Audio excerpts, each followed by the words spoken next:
Get out of the way!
Claudia, the minister's ball is in an hour and you're not ready.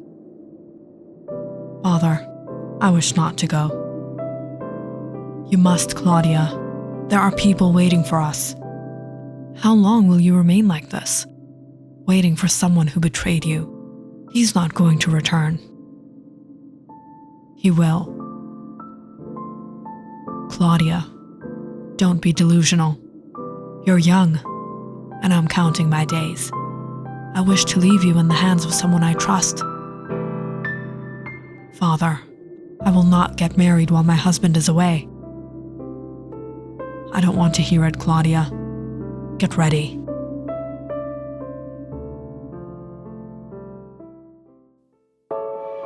A year has passed since Claudia's husband, Raymond, has not returned from a journey overseas. Everyone presumes Raymond is no more, but Claudia cannot accept it. She believes one day Raymond will return. Claudia's life has frozen in time. But as for her father, he is desperate to marry her off. Claudia is the daughter and heir to Gerald Milton, one of the most affluent men in Wellsburg. Not to much surprise, ever since news of Raymond's disappearance spread through town, many suitors have asked for her hand in marriage. And tonight, Claudia is forced to accompany her father to a ball.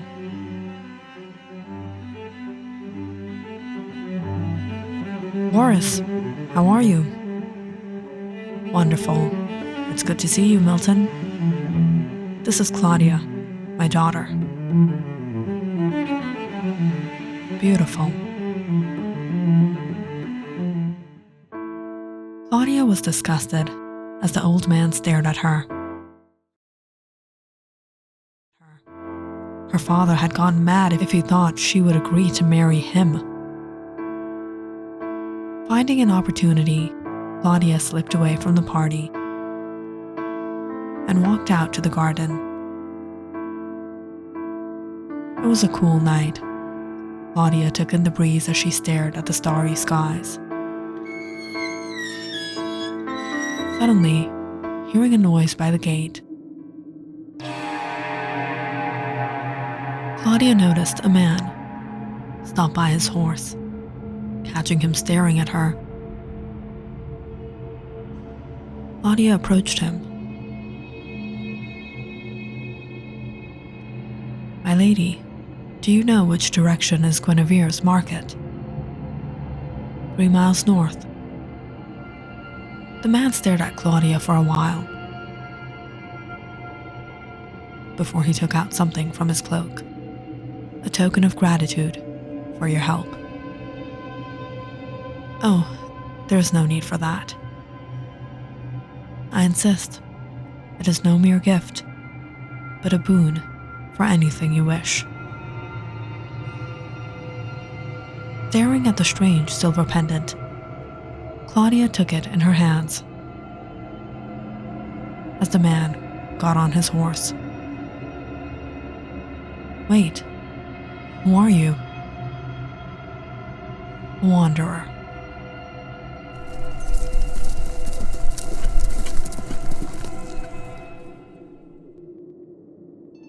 Claudia looked at the pendant in her hands. A silver serpent. It was beautiful, yet so mysterious. Claudia, what are you doing out here? Tucking it into her hair, she returned to the party.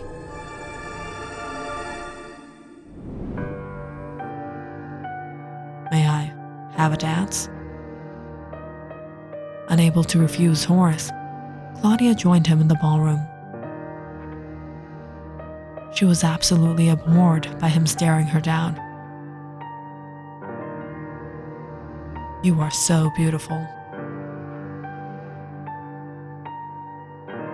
Your beauty can pierce through my heart. I wish if only it did, Claudia murmured under her breath.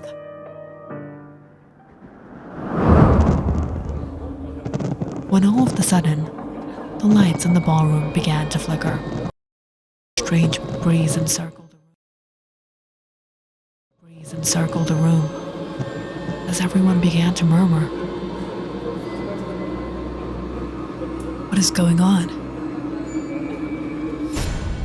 The chandelier! Move out of the way!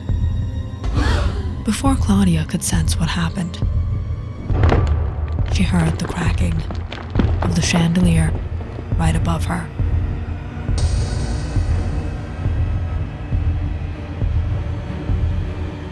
It fell right before her eyes. On Horace. Claudia stared in shock. At his body, the metal pierced through Horace's heart. The night ended horribly. No one could figure how the chandelier collapsed, but everyone was devastated by the death of Mr. Horace.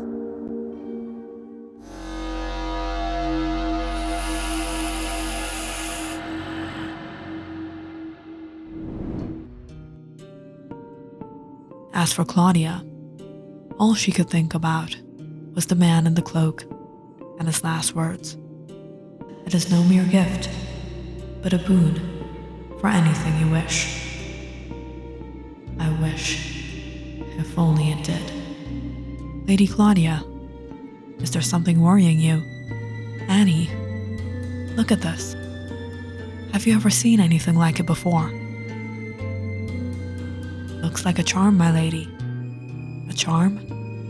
A strange traveler gifted it to me. He said it was a boon for anything I wish. You think it has some sort of power? A traveler? A strange man, I tell you. He was wearing a cloak. I couldn't see his face. He was riding a black horse. Was he a warlock? You shouldn't take things from strangers, my lady. There are often nomads traveling the land. They possess certain dark powers, abilities to curse things. They bring no good, but harm. What kind of harm? There was a man in our village. He claimed to meet a strange traveler who gave him a charm like this, saying it could grant him anything he wished. The man took it from him, but soon lost everything. Listening to Annie, Claudia had a hard time believing a pendant could possess any power. But at the same time, she was haunted by what happened at the party. So the next day, she decided to go into town searching for the blind man.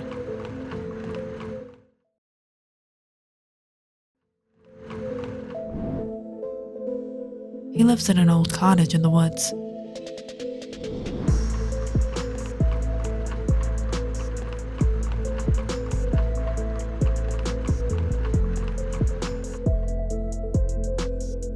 Madame, we cannot take the carriage any further. Very well, I'll go myself. But madame, it's not safe. I can take care of myself.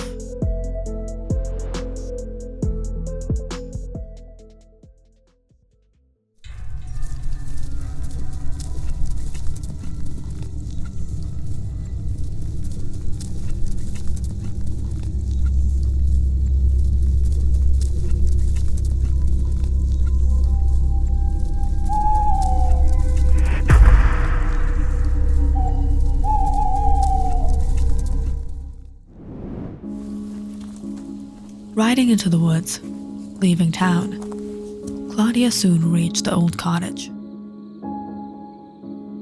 Knocking on the door, an old man opened. "Mr. Hugh? Who are you?"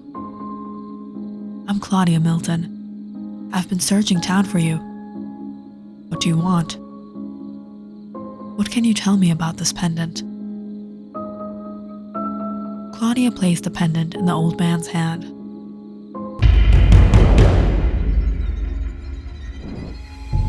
At once, he dropped it, almost afraid. "Where did you get that?" "It was a gift from a wanderer." "Him?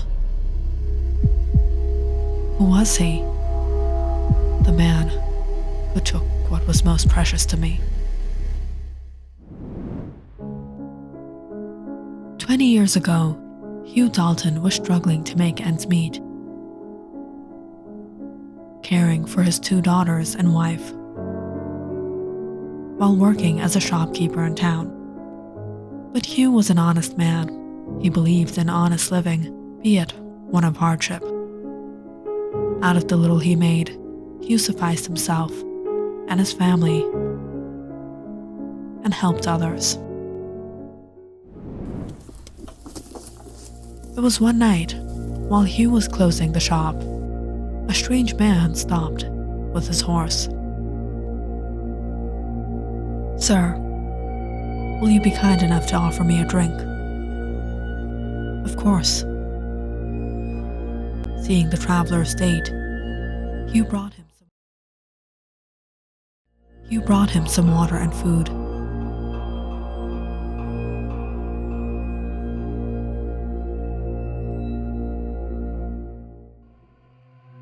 And in return, he handed him a pendant, a gift of gratitude.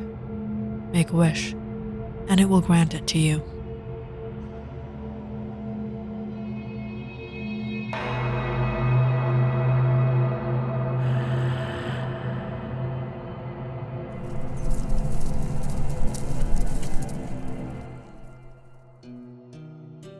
Did it work? Can the pendant truly grant any wish? For a price. I wished for money, but the pendant, it wasn't a gift of gratitude. It was a curse. It gave me all the wealth I could imagine, but it took my everything. My house caught on fire that night.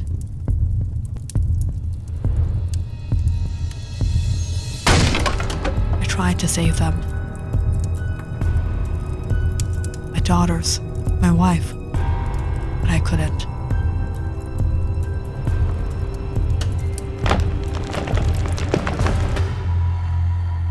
I lost my sight to the fire. After that, I left town, came out here to live a life alone. Don't make the same mistake I did. Burn that wretched thing. Throw it away.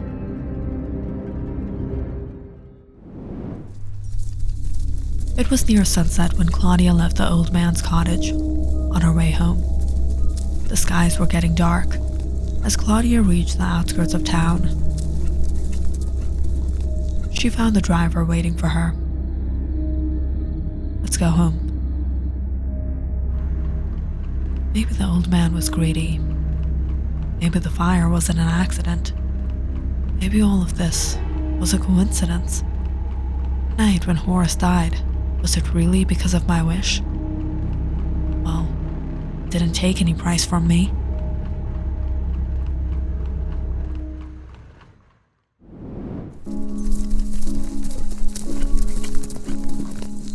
It was late when Claudia returned to the mansion. She found her father waiting for her. He looked awfully upset. "Where were you?" "I had some errands to run in town." "Is this an appropriate time for a young lady to return home?" "The chauffeur was with me, father. You need not worry about me." How? How will a father not worry about his daughter? Listening to her father mutter on and on, Claudia Claudia went into her chamber and locked the door. Placed the pendant down as she sat on the bed, looking at a picture of Raymond by her bedside. Where are you? Why? Why did you have to leave me? Claudia stared at Raymond's picture. She looked at the charm. What price can it take from me? Every price is too small for Raymond. I wish Raymond would return to me.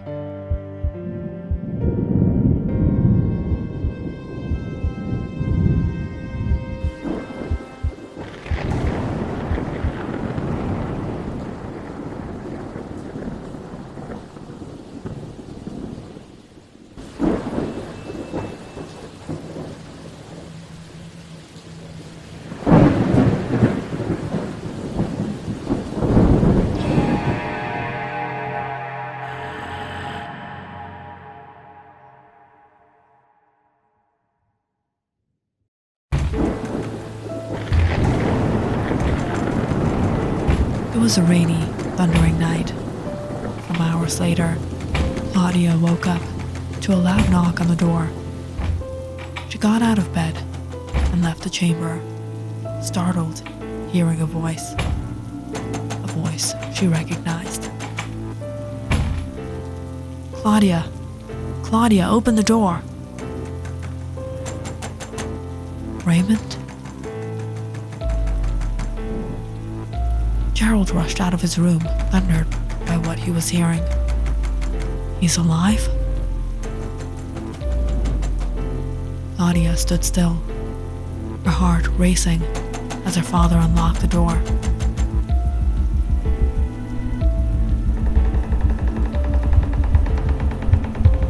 Could it really be her Raymond?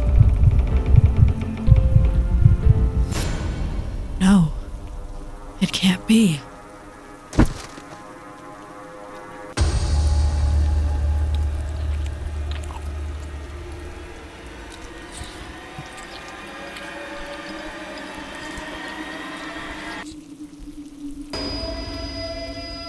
What have I done?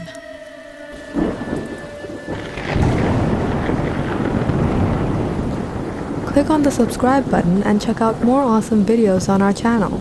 And don't forget to press the bell icon because you know it's interesting.